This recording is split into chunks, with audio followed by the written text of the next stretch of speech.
Welcome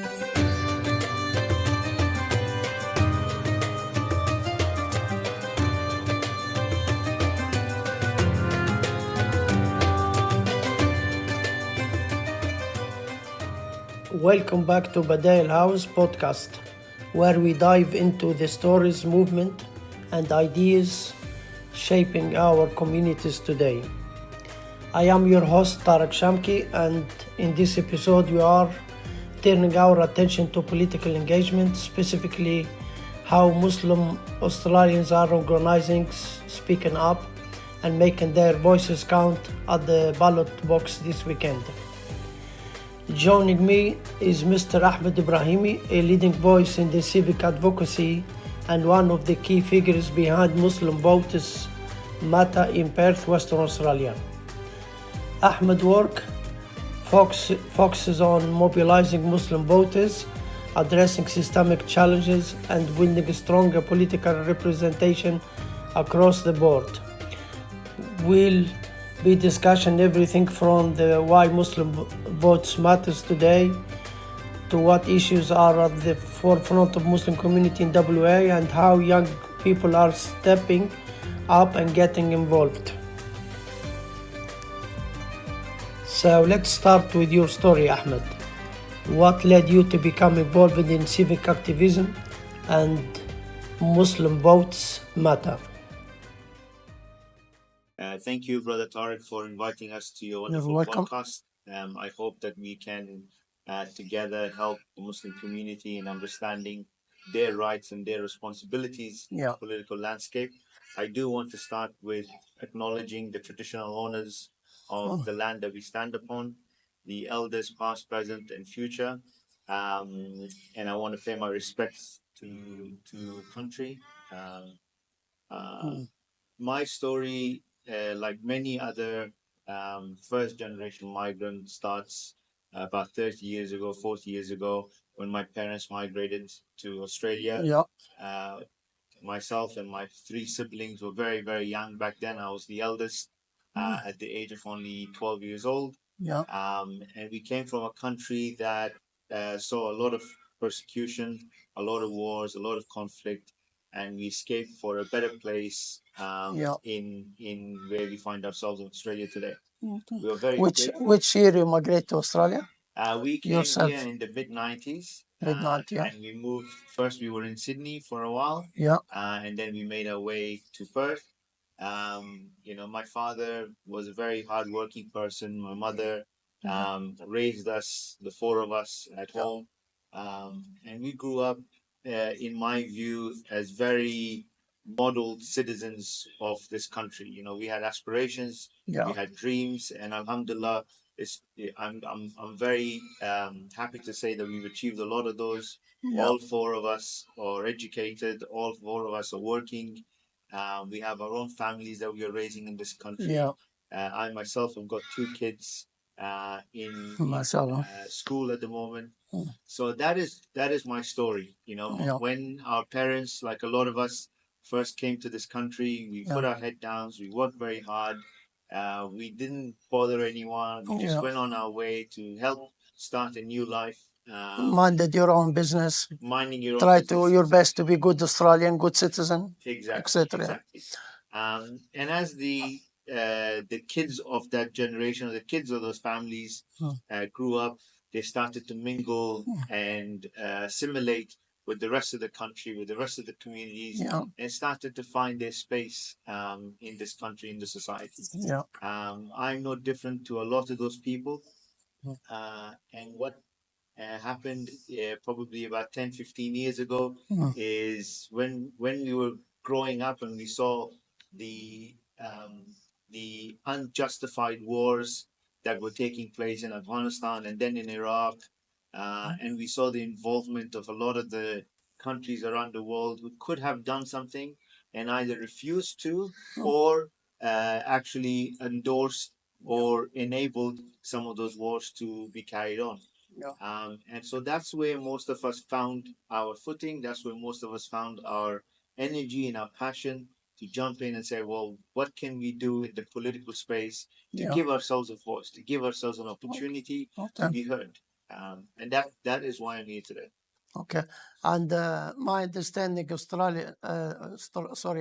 Muslim Vote Matters started as direct response to what's going on in Gaza, genocide in Gaza. Is that accurate? Well, that's very, very accurate. So if Yeah. I can take you If you back, can elaborate, please. Yeah. if I can take you back to October the 22nd or 23rd, Yeah. when the Israeli tanks and the machinery and the Yeah. army Yeah. were literally on the borders of Gaza. Yeah.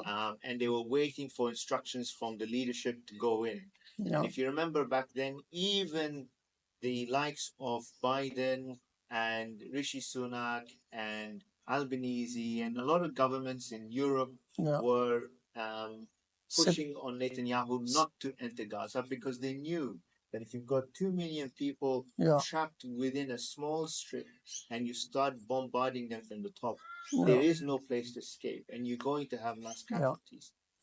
Unfortunately, those concerns from the international community were ignored, and today we have had a conservative estimate over 50,000 people dead, Yeah. and in a more realistic, research-driven estimate, about 186,000 people killed. Yeah. When that was happening, the Muslim community in Australia, across Australia, noticed something very important. Yeah. And that was that for 40 years, our committees, our organizations, our leaders Our across the mosques, country, mosques at the and mosques imams. and the different associations, whatever they are, Yeah. had a lot of access to politicians. And what I mean by that is, if there was an Eid festival, if there was an Iftar festival, Yeah. if there was a national day back home, wherever it was, that the communities were celebrating here. And they will invite politicians and they will come share with you tabbouleh and the biryani and everything and like the best friends. Is that what you mean? Exactly. Then when you need them, you wouldn't find anyone. Exactly. Yeah. The photo opportunities and the Instagram and Facebook posts Yeah. about how influential particular leaders were because Yeah. they were standing next to the MP, and Yeah. everyone Yeah. were, I wouldn't say sleeping, but they were on sleeping mode. So they were Yeah. just, what we Yeah. call cruise control. Hypnotized, I would say, like hypnotized. Yeah. Exactly. Yeah. And so what happened after the 22nd, 23rd of October invasion of Gaza is that when we started screaming and shouting, we realized that we were actually, all our screams and shouts were falling on deaf ears. We Yeah. were not actually getting anywhere. The politicians were ignoring our phone calls, they were ignoring our emails. Yeah. Even when we rocked up to their offices, they were busy for one thing or another. And ultimately, we did not get an opportunity to actually get those friendly politicians to even listen to us. Yeah. So what we did is we sat down in a room across the different cities of Australia. Yeah. Different capital city. Yeah. What do we have to do to evolve this access into influence? A certain level of influence that allows our community to be heard when we need them to hear us. Not when it's an iftar or a Eid function, but when we actually have real concerns and we want them to listen to us. What do we have to do to upgrade this access into influence? Yeah.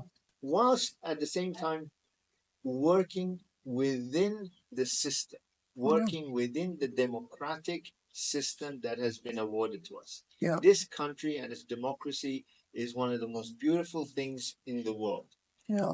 The ability for a individual to get up and raise their concerns and raise their voice for whatever the issue is. It could be Palestine today for us. It could be 1,000 other issues for 1,000 different communities across the country. That's right. But the ability for an individual to be heard is second to none. Right? This is why we are a representative government, meaning that they represent us and they listen to our concerns. So we sat down and we said, how do we work within this sphere and have a level of control and a level of influence over those politicians who are supposed to be representing us? So that is where Muslim Vote Matter came from. So it's established to be like lobby organization, lobbying the government or lobbying or mobilizing the voters or like political party, can you define to the listeners what your role exactly? Sure. So we are actually an advocacy group. Okay. We are geared up and established Yeah. as an advocacy group. And what that means is we are going out to our community Yeah. and saying, what are your concerns? What are your issues? And then teaching them and educating them about how to raise those concerns in a strategic way. Yeah. And in the political space, that strategic way on the ground is defined as voting blocks. So Okay. if the population of Muslims in Australia, Yeah. if their number one concern today is Gaza and the plight of Palestinians, Muslim population of Australia come together and say that their number one concern in this election cycle is the genocide that is happening in Gaza, Yeah. then how do you get them to collectively come together Yeah. and vote for those politicians who are friendly, who are truly friendly to us, and raising our voices in parliament, in the media, and actually getting on the ground and working on bills and working on proposals to help the population of Gaza in coming out of this genocide. So how do we, as the Muslim population, come together? That is what we established to do. So here, someone may criticize you to give priority to something international overseas than over domestic policy and domestic problem for Muslim community or for wider community. Are you entirely focusing on Gaza and genocide, or as well you take into account some domestic problem in your advocacy? Yeah, that's a very good question. So Yeah. when we went out to a community and we surveyed them and said, what are your concerns? Yeah. Every time you go into an election cycle, you have to put your top 3 or top 5 priorities That's right. on the table. Yeah. For the Muslim community, by far, by a long stretch, the number one issue is the plight of Palestinians in Gaza and the West Bank. Their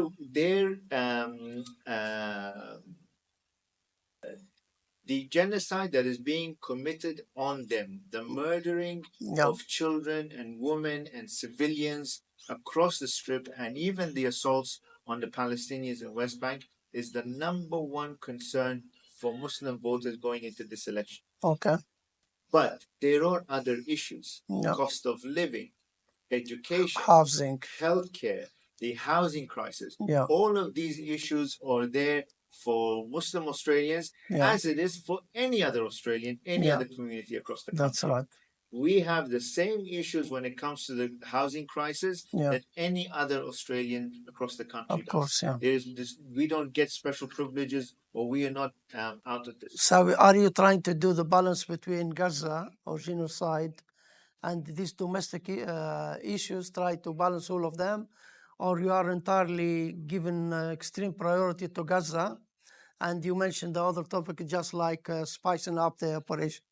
No, as a matter of fact, when we went out to all Yeah. the candidates and all Yeah. the parties leading up to this election, Yeah. we sent them a list of questionnaires that they had to respond Response to, yeah. And those questionnaires related to both issues, of both foreign issues Yeah. and local issues. And based on those responses and a multiple other factors, Yeah. we were able to rank them into our preference cards. Yeah. And that's the very interesting thing about our how to vote cards, Yeah. is that those candidates that are preferenced in that order Yeah. have gone through months and months of research and analysis to And understand questions how they and behave. outreach, reach out to the candidate and stuff. Yeah. Exactly. Yeah. Okay. Can you tell us more about that preference card? I worked out that when you go to your website, and you can tell the listener about that, you have to enter your postcode, then we give you basically your preference card for the lower house and the upper house. Can you tell us more for the listeners about how they use that preference card?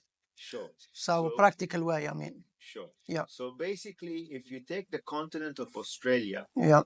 and you look at the different seats across the country, there's 150 seats that are up for grabs in the lower house in the upcoming election on Saturday. The Parliament House, the Parliament. That's right. And so what we've done is based on each individual's postcode or each individual's address, there is a different how to vote card that preferences the candidates in their local area. So if you live in the north of the river in Perth or south of the river in Perth, and which pocket you live in, you will have a different how to vote card for the lower house, the parliament, based on the candidates that are within that area. Now, what we had done through research and analysis is give a ranking to each of those candidates and those parties, and then put them in that order of our recommendation. Go ahead. We've done a similar thing in the Senate, where we've taken the candidates and the parties in the Senate and then give them a ranking of 1 to 6, where we feel they best represent the concerns of the community, the Muslim community in Australia.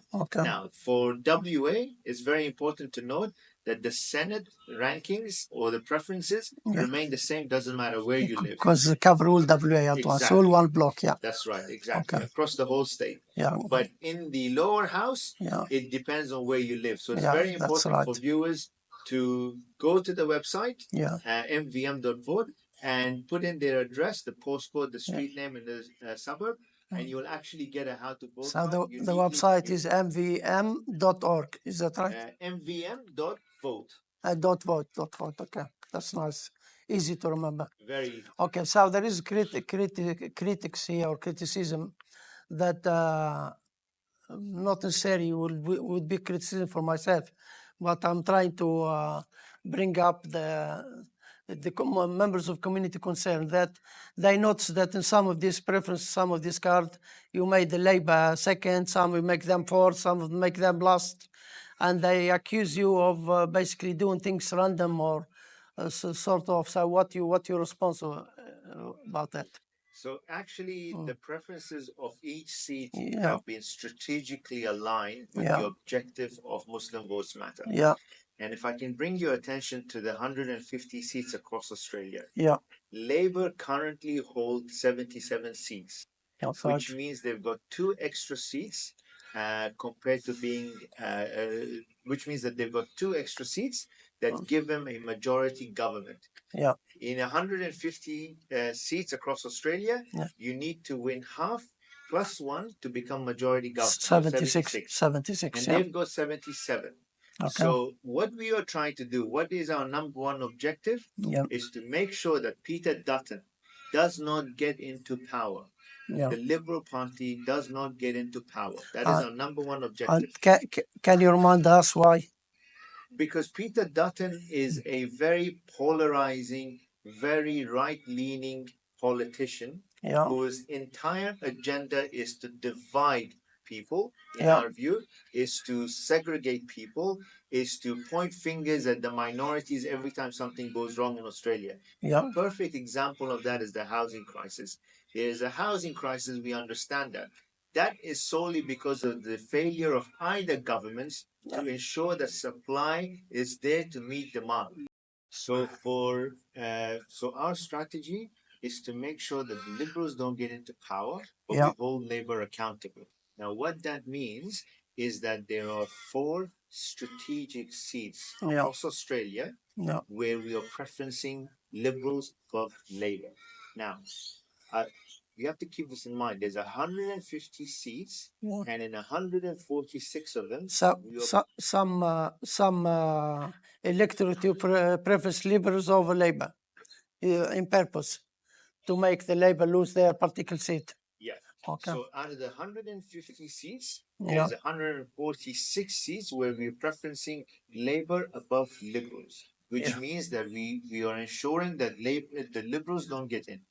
But in 4 of those seats, 4 of those strategic seats, which if turned to Liberals, will mean that Labour will lose just enough seats to force a hung parliament. We are preferencing Liberals above Labour.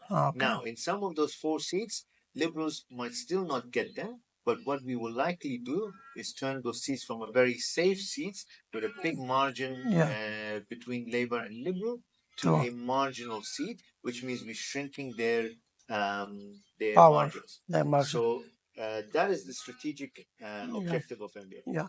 Okay. Some that's lead us to question. Some they put it in form of being like paranoid. That what you're doing with this preference, you weaken the Labour, and you're giving way to Dutton to come to power by winning Labour lose seats. He will may win seats.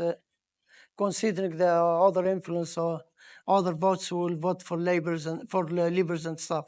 So, what's your response about that? Sure. Do you think you may help Dutton somehow? Sure. So what is interesting about this election cycle is that you, on paper, you have three possibilities. You have a possibility of Liberals winning. You have a possibility of Labour winning majority. And then Labour winning minority. If you look at any of the polls across the country, any of the major polls across the country, the possibility of Liberals winning is shrinking by the day. Because of Dutton's polarizing knee-jerk policies that don't really have a approval, a mass approval behind it, he is actually shrinking in the polls. So his chances of winning is actually very, very, very low. The two outcomes that are likely to happen is Labour majority and a Labour minority. So regardless of what we do with these 3 or 4 seats, the chance of Liberals coming into power is almost nil. Okay. So our focus is on these two possibilities to make sure that Labour doesn't walk away with another majority government, therefore giving them the mindset that they can enable or provide a blanket cover for a genocidal regime and get away with it. That's the objective here. Okay. So we had experience from USA where all the polls basically predicted Trump wouldn't win. Then he won with the majority and they become monster there. So you don't think that may happen here? The polls will just simply wouldn't work out and Dutton can come back, can come to power, I mean. Sure.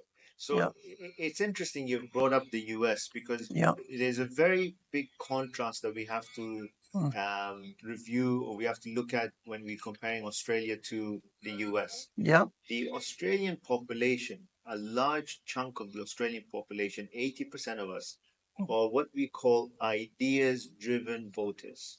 And what that means is we generally don't care whether you're carrying a red flag or a blue flag. If you've got good ideas, we will vote for you. That's why, for example, Malcolm Turnbull was a Liberal Prime Minister, was known as a Liberal Prime Minister who the Labour voters could vote for because he was so centric in his policies that even Labour voters generally had no issues voting for him. What happened with him because he was so centric is that he upset a lot of the deal makers and a lot of the lobbies inside Liberal. And so time came for him to go and they replaced him with Scott Morrison. Scott Morrison took the party very right. Wasn't Tony Abbott? Tony That Abbott? was before Malcolm Turnbull. Okay. So Scott Morrison took the party very right. And unfortunately for the lobbies and the deal makers inside Liberal, even that wasn't right enough. So then came in Peter Dutton. Now, Peter Dutton is so far to the right of Liberal that he's almost touching shoulders with One Nation. That's right. Most Australians don't like One Nation. And they don't like the extreme right as well. And they don't like the extreme right. That's and right. most Australians also hesitate on the extreme left also. And that's what I mean about us being a nation Centric. of idea-driven voters. In the US, however, they are what they call ideology-driven voters. That's why they believe in red flag or blue flag. And if they're born in a blue household, they generally vote blue all their life. And if they're born in a red household, they generally vote red in their whole life.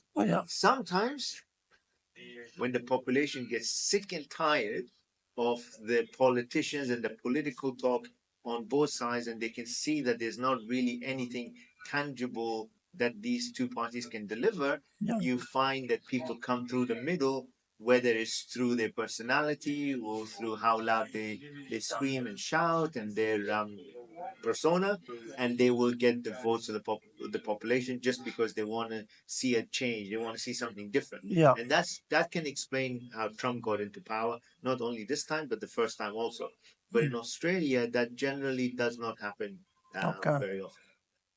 Okay, let's go back to the Muslim community. So, do you think Muslim community not well educated about the voting rights and voting possibilities and voting system? And if so, what's your plan long term to fix that, or to educate and to advocate?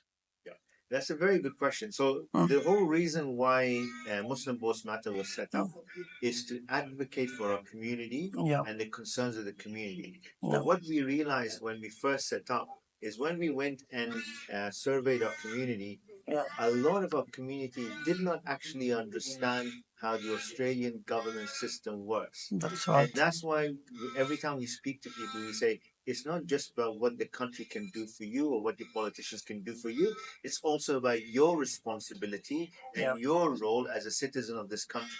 The example I always give to other migrant background Muslims is that when the government or when Australia grants you a passport, that passport is not technically there for you to be able to travel easily around the world and visit your family. That passport symbolizes your equity, your ownership as part of this land, regardless of where you live and what you believe in. That passport cements your involvement in that land. And so it is your duty to make sure that you take this country in the right direction. It's your duty to protect this country. It's your duty to make sure that your voice is heard. Right? So when we went through and we surveyed our community, we found that 70% of the Muslim population across Australia blindly voted for one party, one specific party. What I mean by blindly is that they did not do any research. Did not understand how the political landscape works in the country. But because their cousins or their uncles or their parents or their spouses voted for that party historically, they too went in every election cycle and just ticked the box in favor of that party. And our job was to say, it doesn't matter who you vote for, you could continue voting for that party or change your votes to another party, but don't do it without getting educated. Don't do it without understanding what those candidates stand for. Don't do it without going out and doing the hard work and understanding whether those candidates' policies align with your sentiment and with your views and with your concerns. If you do that part, if you educate yourself, if you go and meet your candidates, if you ask them the hard questions, and if you're satisfied with the answers, and you go vote for them, then we've done our job. Yeah. And what's your long-term strategy to do this advocacy with them? My understanding that's need years of work, so it doesn't really happen overnight. And so, what's your plan for long term? So the last 18 months After the election, I mean, Sure. So the last 18 months have been a very fascinating, educational period, even for us in the organization. And what we've learned is that there's a lot of people in the community who are coming forward and saying, hey, how can I help? What can I do after the elections to support this cause and help my community raise their concerns? And there are a lot of channels you can take. There's a lot of platforms that you can jump on, whether it's education, whether it's advocacy, whether it's raising the next generation of politicians, the next generation of policymakers, the next generation of media personalities. You need all of these. You cannot just rely on one specific space of politics. You need to make sure that you're complementing and allowing team effort. Exactly, team effort. You are allowing for the next generation to come through and change the narrative about what is happening in Palestine and in Gaza, change the narrative about what is happening in here. I mean, coming back to my point about Peter Dutton, it's so easy for him to use the media. It's so easy for him to use personalities. It's so easy for him to use the mic and bash migrants, and specifically the Lebanese community, or the Afghan community, or the Turkish community, or generally the Muslim community. Palestinian as well. He pushed the Exactly, the Palestinian. Palestinian community. He's using that as a slur word. So at what point do we gather enough support amongst us to make sure that he feels isolated when he does things like that? To make sure that he feels the heat when he goes out and says things that are derogatory against our community. We can't do that unless we take some level of responsibility and go out and take charge and control of the narrative. Yeah. Okay. So maybe this question will be a bit sensitive. So how you get your finance support, and how you keep going? Sure. Believe it or not, every single person in the MVM platform, whether it's the leadership across the country, the leadership in each state, across the country, whether it's our national team or the states teams, or even the close to 1,000 volunteers that we have on the ground at pre-polling stations.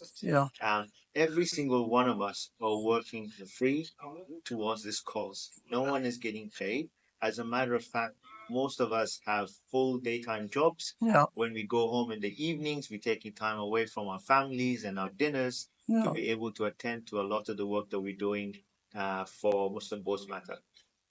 Additionally, there are times where we actually pay for some of the materials and some of the work from our own pockets. Yeah, you do, yeah. This is because we believe in the objective, we believe in the strategy, and we believe this is the way to work with the community and within the democratic political space and raise our concerns. We do get donations, so if anyone does want to donate and believes in the cause, you can jump on our website, muslimvoicematter.com.au, and there's a donate button where you can donate the whatever amount you feel like. And that is where we're getting a lot of our money from. Okay, that's good. Yeah. Okay. What's your concluding word to the Muslim community ahead of this weekend election? So, if you look at how we've operated for the last 40, 50 years in Australia as a Muslim community, we have either been in cruise control, sleeping behind the wheel, or we have allowed our leaders and our community organizations to drive the discussion and drive the narrative, sometimes for their own benefit, sometimes with genuinely good intentions, but not done in a proper strategic way. Right now, we're in a space where we have an ability to change that direction, to take it from where it is currently and into a direction where it's strategic, it's objective driven, and it's goal oriented. And the goal is very simple. How do you give 800,000 Muslims, soon to be 1.2 million by the end of next decade, how do you give these Muslims a voice in the political space? In 20 years from now, in 30 years from now, in 40 years from now, do we want to be in the exact same place where we've been in the last 40 years, where we have access, where we have nice photos, or do you want to be in a position where where we had lots of biryani to share with non-Muslims? A lot of biryanis and a lot of gatherings, tabbouleh and fattoush. A lot of food. As part of our culture is the most important thing after religion. Or do you want to be in a space where politicians really listen to you and take your concerns on board when they're driving policy and act on them? That's right. So whether it's a foreign issue or whether it's a local issue, we have concerns like everyone else in the community. Our concerns generally are around the education of our children, the freedom of participation and the freedom of religion, the ability to assimilate within the working class, the ability to afford our own homes, the ability to not have to look back every so many years and find that our governments are enabling wars in the Middle East or Africa or Asia or wherever else it is. So using taxpayer money, use our taxpayer money to fund a lot of to kill our brothers and sisters across the world. That's exactly. Yeah. So if you want to be in a position where you have some level of control and some level of influence over that, then I encourage you to jump on muslimvoicematter.com.au and understand how we are going to create that space for ourselves. Okay.